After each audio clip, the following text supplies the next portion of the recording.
Everyone, welcome back to our YouTube channel Bhavna education hub. So friends, आज है हमारा practice session 62। सो चलिए शुरू करते हैं। अपनी ग्रामर को, अपनी वोकैब को स्ट्रांग बनाते हैं। तो जो भी सेशन को पहली बार देख रहा हो वो सेशन को लाइक, कमेंट और शेयर कर दे और हमारे चैनल को सब्सक्राइब करें। चलते हैं आज के सेशन की ओर। सेशन है हमारा 62 सेशन है हमारा। कलर चेंज कर लेते हैं। पहला क्वेश्चन आज का हमारा स्पॉट द एरर ही होता है। सीजीएल के हैं। हमने बताया था कि हम अब सारे क्वेश्चन सीजीएल से डालेंगे, सीजीएल के रिलेटेड डालेंगे, क्योंकि अब अपकमिंग एग्जाम कौन सा है हमारा, सीजीएल का है। After knowing truth the jury took the right decision in the case. तो यहाँ पर क्या है, यहाँ पर बताया जा रहा है जूरी जो डिसीजन लेगी। तो देखो इसमें स्टार्टिंग में क्या है, आफ्टर नोइंग ट्रुथ नाउन बताई हुई है और यहाँ स्पेसिफिक दिखाने के लिए इसके साथ आर्टिकल द होना चाहिए था, जो कि मिसिंग है। तो यहाँ पर द ट्रुथ आना चाहिए था, after knowing the truth. See इसका एरर हो जाएगा। Next is Darshan wished he had not went to the theme park in the first place. पहली बात तो ये है, यहाँ पर ही लग रहा है और उसके साथ हैड लग रहा है, और हैड के साथ हमेशा हमारी थर्ड फॉर्म ऑफ वर्ब लगती है, थर्ड फॉर्म ऑफ वर्ब लगती है। यहाँ पर वेंट लग रहा है। लेकिन इस सेंटेंस में क्या है, अगर दो हमारे सेंटेंस साथ में और दोनों सेंटेंस पास्ट में बता रखे, तो एक सेंटेंस पास्ट परफेक्ट में होगा और एक होगा सिंपल पास्ट में। तो पास्ट सिंपल पास्ट में तो हो गया आईडी ईडी लग गया, विश्ड हो गया। और दूसरा क्या है, पास्ट में बता रहा है ही हैड नॉट, वेंट की जगह क्या आना चाहिए, गो वेंट, गोन होती है थर्ड फॉर्म। तो क्या आना चाहिए मेरा, गॉन आना चाहिए, इसकी जगह गोन आना चाहिए। तो he had not gone to the theme park in the first place. तो ये हो जाएगा मेरा कहाँ पर है, वेंट कहाँ पर है भाई, हीरा। यहाँ पर नॉट आएगा, एरर है। ठीक है भाई, ऑप्शंस में भी एरर होने लग गए। Third, the fact that God created man is in his personal view by giving him an intellectual spirit elevates him above the beast of the field। तो पर्सनल व्यू लगा रखा है, पर्सनल व्यू को हमें change करना है। CGL का पूछा हुआ है, इसमें क्या करना है, हमें रिप्लेस करना है, सेंटेंस इंप्रूव करना है। तो देखो पर्सनल व्यू की जगह क्या आएगा, तो जो फैक्ट है कि गॉड ने लोगों मतलब मैंस को क्रिएट किया है, क्या किया है, इन his own glory, own image, own capacity और ओन आइडिया। उसने अपनी image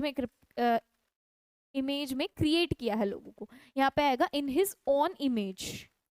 next is the frog adopts itself to live both in land and water. तो जो फ्रॉग है एक एम्फीबियन है, हमने पढ़ रखा है, वो वाटर में एज वेल एज लैंड में दोनों में रह लेता है। तो यहाँ पर इसको रिप्लेस करना है। देखो तीन वर्ड है इसमें, अडैप्ट्स, अडेप्ट्स और अडॉप्ट्स, तीनों के मतलब अलग हैं। देखो ADEPTS, अडेप्ट्स का मतलब होता है कोई पर्सन स्किलफुल है, प्रोफिशिएंट है किसी चीज में, एफिशिएंट है, निपुण है, स्किलफुल है। और ये वाला जो अडेप्ट है, ए वाला अडेप्ट का मतलब होता है जो न्यू चेंजेस हो रहे हैं उसको अडेप्ट करना, यानी कि उसको मान लेना, उसके अकॉर्डिंग अपने आप को ढाल लेना। ठीक है। और जैसे ये वाला अडॉप्ट है, ये वाला अडॉप्ट होता है लीगली किसी चाइल्ड को अडॉप्ट करना, उसका पालन पोषण करना। तो ये वाला अडॉप्ट फ्रॉग के लिए यूज नहीं होगा। फ्रॉग के लिए क्या यूज होगा, ये वाला अडेप्ट यूज होगा, कि जो फ्रॉग है वो अपने आप को ऐसे अडेप्ट कर लेता है, यानी कि वो न्यू चेंजेस, यानी कि जब वो वाटर में रहता है तो अपने आप को चेंज कर लेता है, और जब वो लैंड पे रहता है तो अपने आप को चेंज कर लेता है। तो ये वाला आएगा। तीनों के मतलब आपको क्लियर होंगे। नेक्स्ट फिफ्थ है Latika said to him. Said to की जगह टोल्ड आ जाएगा, सब में ही टोल्ड है। इन्वर्टेड कॉमास की जगह दैट आ जाएगा। अब यहाँ पर क्या है, I got a hefty discount on this television। तो गॉट क्या है, V2 है, वर्ब की सेकंड फॉर्म है। और जब हम वर्ब की सेकंड फॉर्म गिवन होती है हमें एक्टिव डायरेक्ट स्पीच में, तो हम इनडायरेक्ट स्पीच में क्या करते हैं, हैड प्लस वर्ब की थर्ड फॉर्म। अब ढूंढो हैड प्लस वर्ब की थर्ड फॉर्म, यहाँ नहीं है, यहाँ नहीं है, यहाँ नहीं है, सी ऑप्शन में है। एकदम बता दोगे आप अगर आपको रूल्स क्लियर होंगे तो। Next is if the children were not reading the books. तो भाई इसमें क्या बताना है, क्वेश्चन बताना है। देखो वर इसका क्या है, हेल्पिंग वर्ब है, वर आगे आ जाएगा। देखो और हमारा जो सब्जेक्ट है वो क्या आएगा, द बुक्स आएगा, द बुक्स। यहाँ पर देखो ना, तो बुक्स आगे दे रखा है और यहाँ पर बुक दे रखा है। तो यहाँ पर बुक्स दी है तो हम बुक नहीं कर सकते, यानी बुक्स बहुत ज्यादा है। तो अब इन दोनों में से बनेगा। और देखो इसमें क्या है, वर नॉट बीइंग रेडी, यानी नॉट है और इसमें नॉट नहीं है। तो देखो कितनी आसानी से हमने ACD को एलिमिनेट कर दिया, छोटी छोटी उनमें से जो मिस्टेक्स थी उनको देखकर।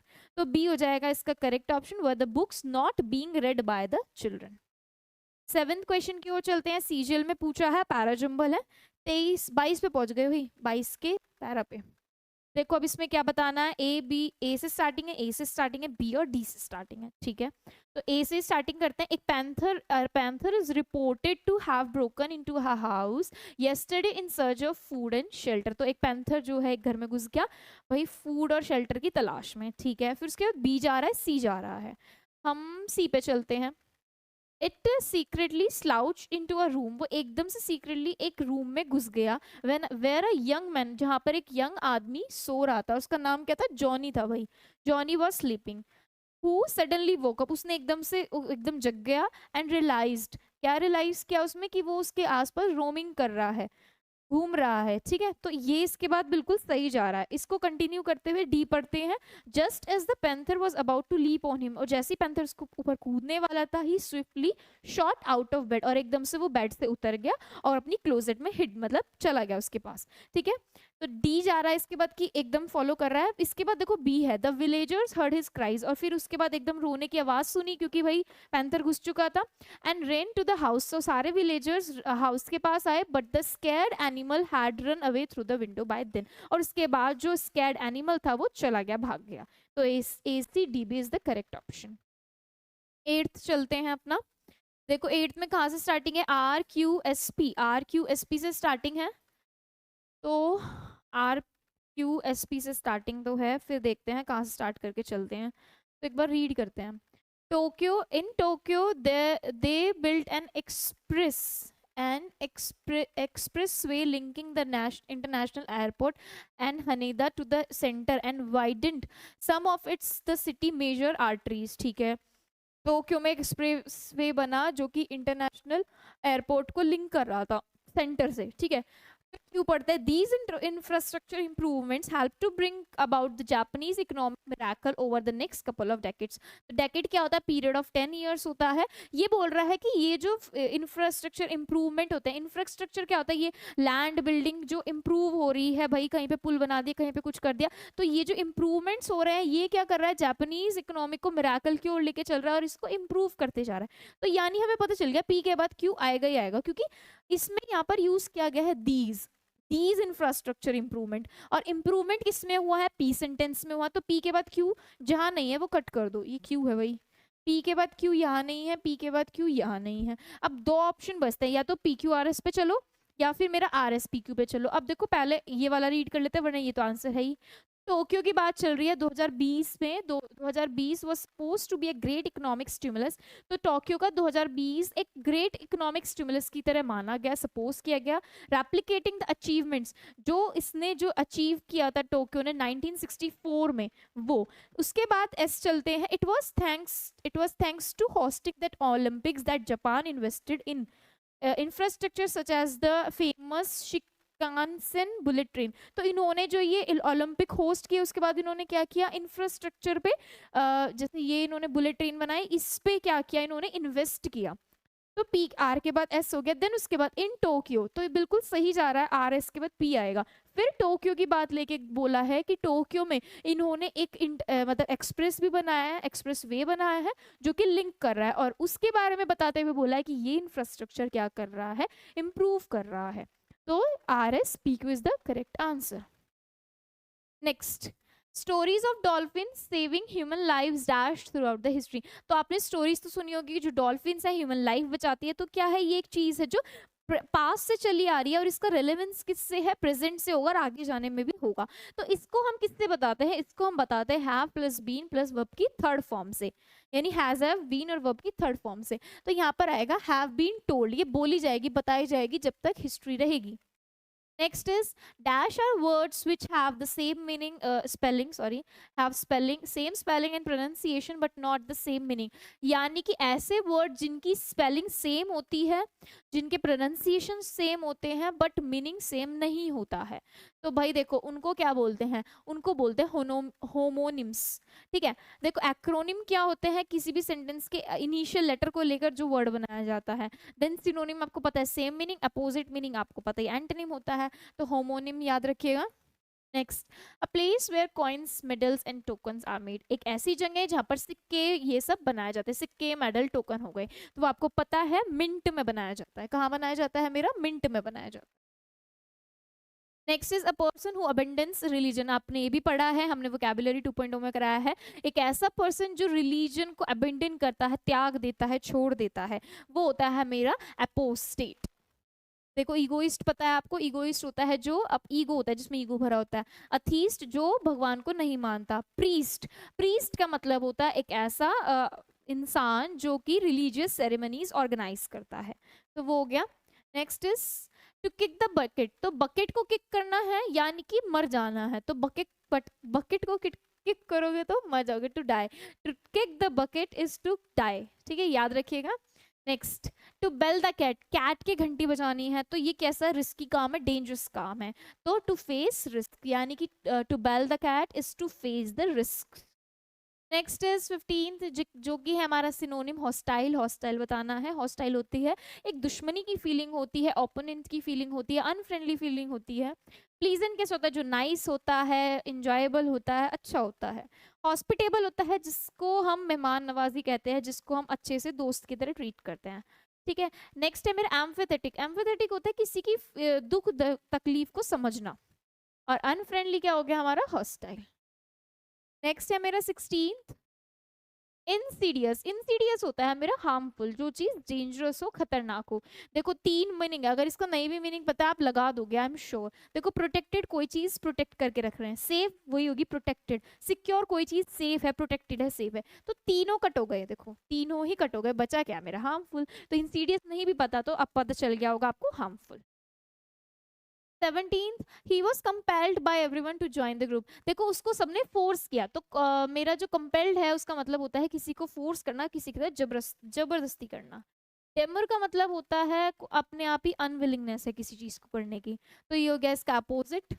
ऑब्सक्योर मतलब होता है अस्पष्ट, यानी unable to understand, difficult to understand और हार्ड टू अंडरस्टैंड। कन्फेस यानी कि खोलना, कुछ बयां करना, रिवील द सीक्रेट। इंड्यूस मतलब किसी को इन्फ्लुएंस करना, प्रभाव डालना। सो आई होप 17 भी क्लियर होगा, बन रहे होंगे क्वेश्चंस आपसे। Next is do you know the old adage the show must go on, आपने ये अडेज तो सुनी होगी। अडेज होती है स्टेटमेंट्स जिनका सच में वास्तविक में एक क्या होती है, प्रूवन स्टेटमेंट होती है, जिनका रियल ट्रुथ मीनिंग होता है, ठीक है। तो अडेज क्या है, एक मेरी प्रोवर्ब है, मैक्सिम है, एक्सिम मैक्सिम है मेरा, ठीक है। तो अडेज क्या हो गया मेरा, मैक्सिम हो गई, ओल्ड पुरानी कहावत है हिंदी में जिसे बोलते हैं। The show must go on, ठीक है, तो ये क्या हमें पुरानी कहावत हो गई। मिसकंस्ट्रक्शन क्या होगा, किसी चीज को मिसअंडरस्टैंड करना, ठीक है, ये चीज तो सही है जिसको सही समझा जाएगा, यानी ये चीज कहावत है, कही गई है। और ये क्या हो गई, उल्टी चीज हो गई जिस चीज को मिसअंडरस्टैंड किया जाएगा। नेक्स्ट क्या है, रिब्यूक, रिब्यूक का मतलब होता है किसी को स्कोल्ड करना, क्रिटिसाइज करना। डेयर का मतलब होता है करेज, बोल्डनेस। और एडिक्शन होता है किसी चीज का एडिक्शन, यानी कि उसकी लत लग जाना, हैबिचुअल हो जाना।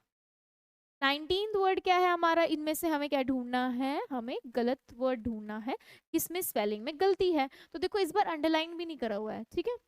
देखो फ्लोरल सही है, ट्रिब्यूट सही है मेरा, और क्या है, ट्रिब्यूट हो गया, फ्लोरल हो गया, स्टैचू भी सही है।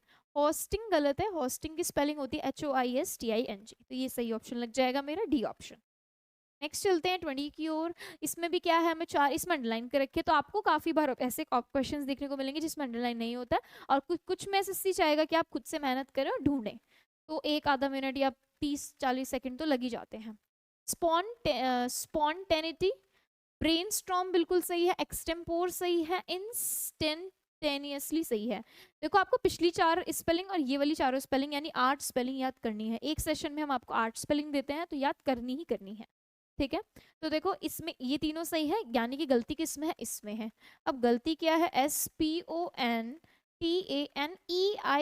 ये होगा मेरा स्पॉन्टेनिटी, ठीक है, ये ध्यान रखिएगा। इसी के साथ हमारे 20 क्वेश्चंस कंप्लीट होते हैं। आई होप आपको समझ में आए होंगे, आप प्रैक्टिस कर रहे होंगे। 62 सेशंस में आपको 25 क्वेश्चन मिले हैं, तो 62 × 25 आपको कुछ ना कुछ तो सीखने को मिला ही होगा।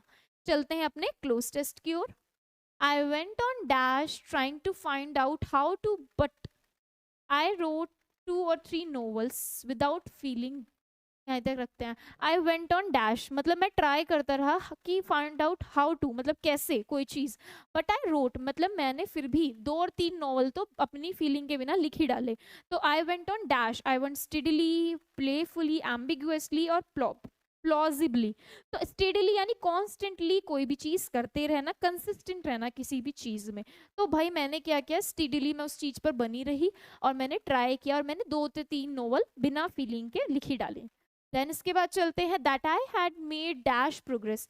उसके बाद मैंने मतलब क्या किया, I had made dash progress, no sooner, barely, much या सो। तो मैंने थोड़ी सी प्रोग्रेस यानी मच इस प्रोग्रेस दिखाई।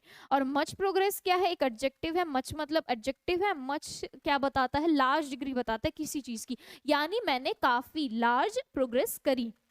देन उसके बाद, it was not until I wrote Ethan Frome, इसने एक नोवेल लिखी Ethan Frome, that I suddenly felt the artisans full dash, यानी कि मैंने क्या सोचा कि मतलब जो suddenly fell artisans full dash of its implement, यानी उसने अपना पूरा इम्प्लीमेंटेशन लगाया।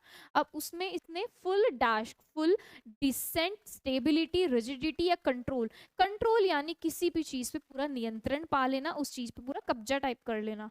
तो फुल कंट्रोल डाला उसने उसके इम्प्लीमेंट में, इम्प्लीमेंटेशन पे।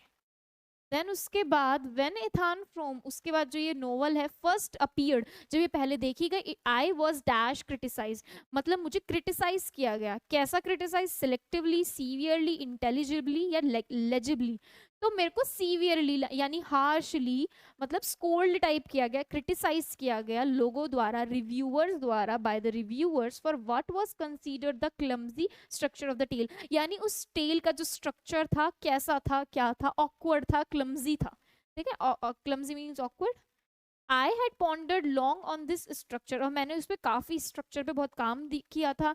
Had felt it's peculiar, peculiar हमने वर्ड पढ़ा है, देखो 2.0 वोकैबुलरी चल रही है, उसमें भी पढ़ा है। पेक्युलर यानी स्ट्रेंज, यानी अलग, हटके, एब्यूरेशन, एबनॉर्मल, यानी जो चीज हटके है।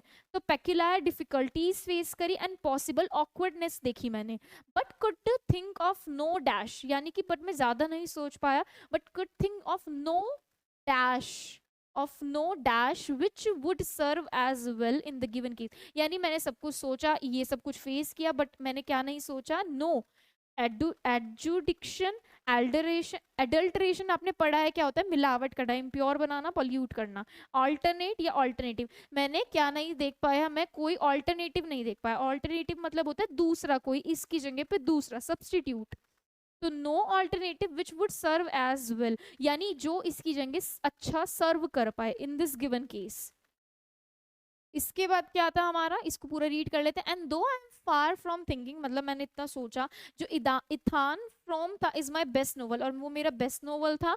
एंड आई एम बोर्ड, मतलब मैं बोर हो गया। इवन एक्सएस्परेटेड, एक्सएस्परेटेड अच्छा वर्ड है, ये होता है इरिटेटिंग, अनॉय हो जाना, परेशान हो जाना, मतलब मैं बोर हो गया, परेशान हो गया। When I am told that it is, जब मेरे को बार बार ये बोला जा रहा था, I am still sure that its structure is not it's weak point, यानी कि उसका जो स्ट्रक्चर है, जो लोगों ने बोला गया कि भाई जो इसका स्ट्रक्चर है कैसा है, ये रहा peculiar, sorry the clumsy structure, ये बोला गया है ना कि क्लमजी स्ट्रक्चर, इसके स्ट्रक्चर की बात हो रही थी। तो क्या बोला गया कि जो इसका स्ट्रक्चर है, मैं मतलब बोर हो गया और एक्सेस्परेट हो गया कि जो इसका स्ट्रक्चर है वो तो इसका वीक पॉइंट नहीं हो सकता। तो ये सोचते सोचते वो बोर और एक्सेस्परेट हो गया, यानी अनॉय हो गया, परेशान हो गया।